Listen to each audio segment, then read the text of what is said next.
So we're over halfway through this series that I was exuberant about. I could not wait to read it.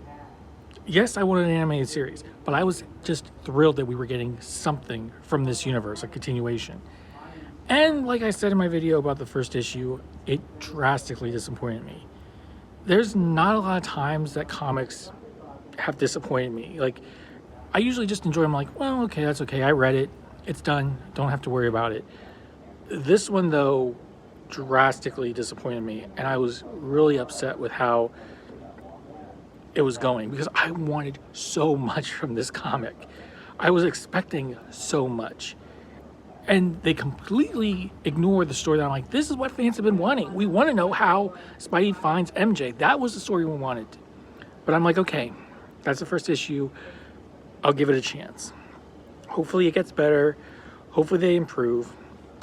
And now we're up to issue 3.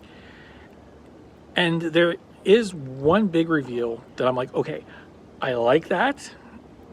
That works. I'm a little surprised by it.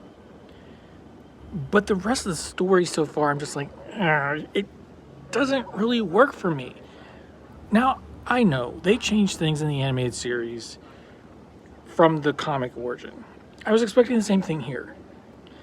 But they reveal the origin of Mulan. I can never say the name. And I will say it is kind of cool to see the Celestials in this animated universe, even if it is just a quick drawing. But his backstory is so different than the comics. It just, I mean, yes, there's some small similarities, but it almost feels like he's supposed to be Namor, especially with the way they draw certain things. And they bring Kraven in, and I'm like, okay, we actually have a villain from the animated series, and he looks good. They haven't done anything with him yet. Now, I know he's coming in the next issue and final one, but I'm like, okay, there's more. Let's have some more.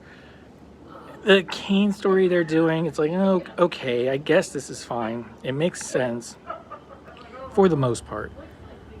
But there's just so much with this series. I'm like, you had so much history to go on.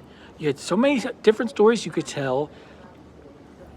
You had source material, but you didn't really use any of it. For me, this doesn't feel really like a continuation of the series. It's definitely an homage, but there's so much missing, and I think it's the spirit of that original. So yeah, I just hope it ends on a good note.